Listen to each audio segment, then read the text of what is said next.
हुजूर बाबा सावन सिंह जी महाराज की जय। परम संत कृपाल सिंह जी महाराज की जय। प्रातःकालीन प्रवचन 10 नवंबर 1967, 10 नवंबर 1967। हम सतगुरु की आराधना क्यों करें? गुरु प्यारी साध संगत जी, परम संत कृपाल सिंह महाराज जी ने प्रवचन में फरमाया कि हम किसी की भी पूजा क्यों करें, हम सतगुरु को ही प्राथमिकता क्यों दें? क्योंकि परमात्मा उसमें प्रकट है, वह हमारे अंतर भी है परंतु गुप्त है। उसकी थोड़ी सी तवज्जो हमें देहाभास से ऊपर उठने में सहयोग देती है।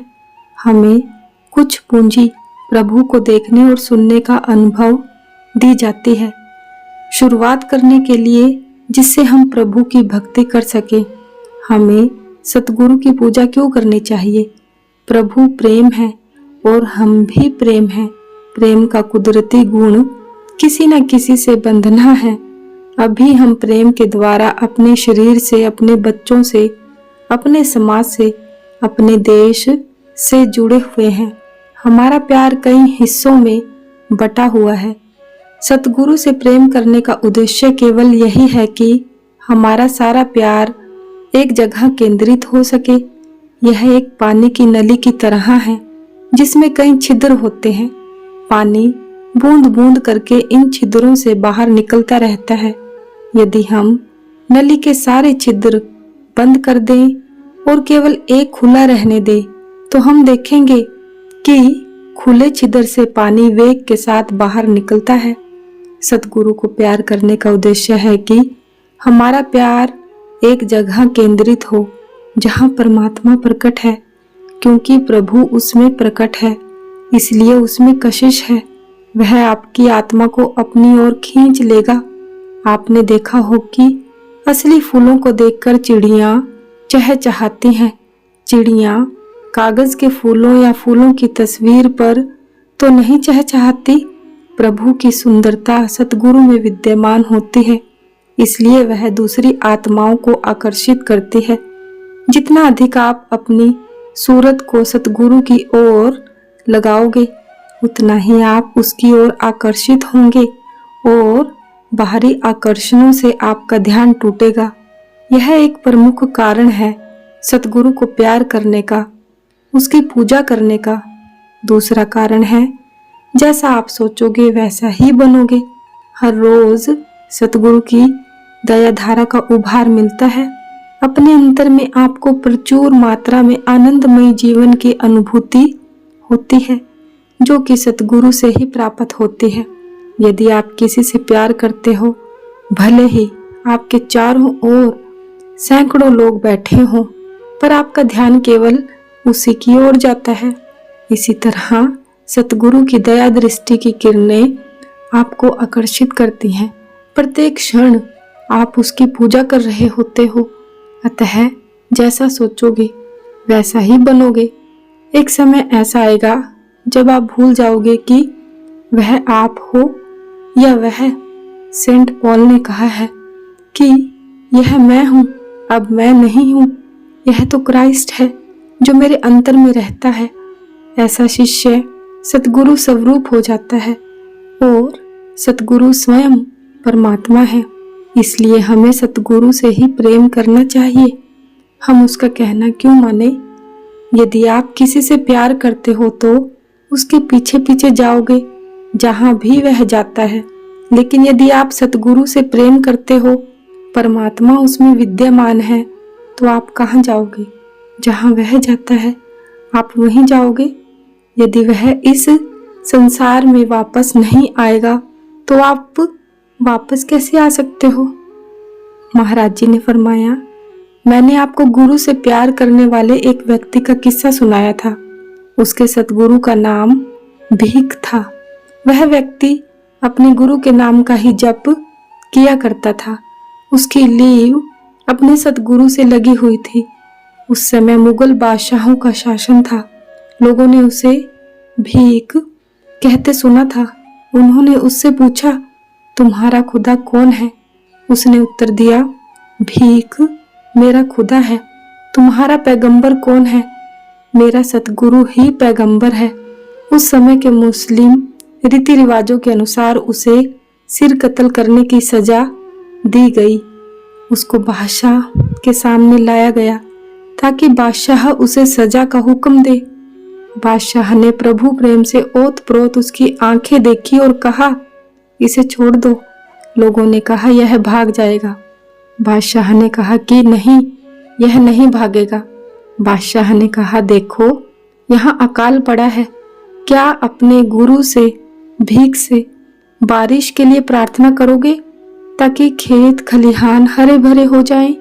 ठीक है, मैं उनसे कह दूंगा। शिष्य ने उत्तर दिया। उसे अपने सतगुरु पर इतना ज्यादा भरोसा था। क्या हमें अपने सतगुरु पर इतना विश्वास है? ठीक है, बादशाह ने कहा, तुम कब वापस आओगे? परसों। यह कहकर शिष्य चला गया। उसके जाने के बाद वहां बहुत बारिश हुई। पूरे राज्य में बारिश से जल थल एक हो गया। तीसरे दिन वह वापस आया। बादशाह ने बहुत सी दौलत, गांव आदि उसे देना चाहा और कहा कि अपने गुरु को यह अर्पण करना। नहीं नहीं, यह सब नश्वर है, नाशवान चीजें मैं अपने गुरु को अर्पण नहीं करता। शिष्य ने कहा, सतगुरु की पूजा करने का क्या लाभ है? खुद ने परमात्मा को देखा नहीं है और जब तक आप उसे देखोगे नहीं, क्या करोगे? अच्छा तरीका यही है कि उसे वहां देखो जहां वह प्रकट है। यदि आप गुरु को देख लोगे तो परमात्मा को देख लोगे। क्राइस्ट कहता है, जिसने मुझे देखा है उसने मेरे पिता को देखा है। अतः सतगुरु की पूजा प्रभु की पूजा है। मान लो कि आप लगातार सिर से पांव तक उसकी मधुर याद से ओत प्रोत रहते हो, तो एक समय ऐसा होगा जब आप अपने आप को भूल जाओगे कि आप हो या वह। मौलाना रूम फरमाते हैं, मेरा अंतःकरण मेरे मुर्शिद से इस तरह भरा हुआ है कि मैं भूल गया हूँ कि मैं कौन हूँ। मैं नहीं रहा। अतः इस कारण से और अन्य बहुत सारे कारणों से हम सतगुरु की पूजा करते हैं। उसकी पूजा करोगे तो कहाँ जाओगे? आप वहां जाओगे जहां वह जाएगा। यदि आप अपनी सूरत को सतगुरु की तरफ मोड़ दोगे तो वह आपको खींच लेगा, आपके सारे बंधन काट देगा। आप अपने सतगुरु से ही जुड़े हुए हजारों की भीड़ में भी अकेले हो जाओगे। बाहर से आप इस धरा पर घूमते फिरते इंसान ही दिखाई दोगे, परंतु इंसान नहीं रहोगे, सतगुरु के प्यारे हो जाओगे। यदि सतगुरु परमात्मा है और आप सतगुरु के हो गए तो आप क्या हो गए? सतगुरु स्वरूप। यह कितना सरल और स्वाभाविक रास्ता है। इसके लिए किसी दार्शनिकता की जरूरत नहीं। जैसा सोचोगे वैसा ही बनोगे। बस हमें सतगुरु की आज्ञा माननी है। क ख ग यहाँ से शुरू होती है। महाराज जी ने फरमाया, कल मैंने आपको बताया था कि भक्ति के रास्ते की कौन सी रुकावटें हैं और कौन सी भक्ति फलीभूत होती है। अब मैं आपको बता रहा हूँ कि आप सतगुरु की पूजा क्यों करें। आपको यह बातें इसलिए बताई गई कि ताकि आप भली भांति समझ सको कि असलियत क्या है। लेकिन ध्यान रहे कि आप किसी अधूरे गुरु की भक्ति ना करो। सच्चे गुरु की क्या पहचान है और ढोंगी गुरु की क्या पहचान है। एक सच्चा गुरु आपकी मदद कर सकता है। वह आपको अंतर में देखने और सुनने का अनुभव प्रदान करता है। यदि आपको वह यह अनुभव दे दे, भले ही वह क्षणिक हो, कुछ पूंजी दे अभ्यास शुरू करने के लिए, तो यह बाहरी पहचान है। बस देखो कि वह आपको क्या दे सकता है। सही पूछो तो संसार नकली गुरुओं से भरा पड़ा है। सच्चा गुरु वही है जो आपको परमार्थ पथ पर आगे बढ़ने के लिए पहले ही दिन कुछ पूंजी दे सके। तब आप उसे दिन ब दिन बढ़ा सकते हो। यदि एक बीज धरती में डाल दिया जाए और उसे रोज पानी दिया जाए तो वह बढ़ता है। सतगुरु का प्यार वह पानी है। जितना आप उसमें प्यार करोगे उतना ही अधिक उसका कहना मानोगे और आपके दिल में उसकी निरंतर याद रहेगी। जितना आप उससे प्रेम करोगे उतनी ही आपको प्रेरणा मिलेगी। आपका जीवन सतगुरु प्रेम से खिल उठेगा।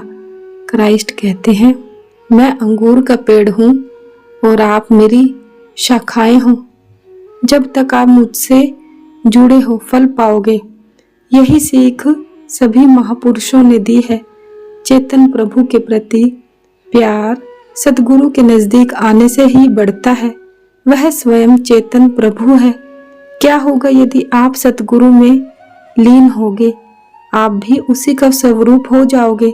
यह एक साधारण सा रास्ता है। निरंतर लगन से थोड़े ही समय में कुछ पा जाओगे। जैसा महाराज जी ने फरमाया कि मैंने आपको कल बताया कि दुख की बात है कि इस रास्ते में रुकावटें बहुत हैं। हमें बहुत सावधान रहना है।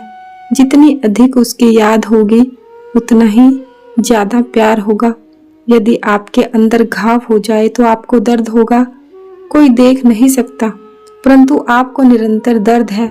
ऐसा ही दर्द सतगुरु के लिए होना चाहिए। कभी उसे भूलो मत। सतगुरु के बारे में सोचने भर से ही अश्रुधारा बह निकले। इसीलिए हम सतगुरु को प्यार करें और यह तभी संभव है जब हम उसका कहना माने। सतगुरु महाराज की जय। सतगुरु तेरा ही आसरा। धन धन सतगुरु, धन धन सतगुरु। सच्चे पातशाह तेरा शुक्र है। जय गुरुदेव।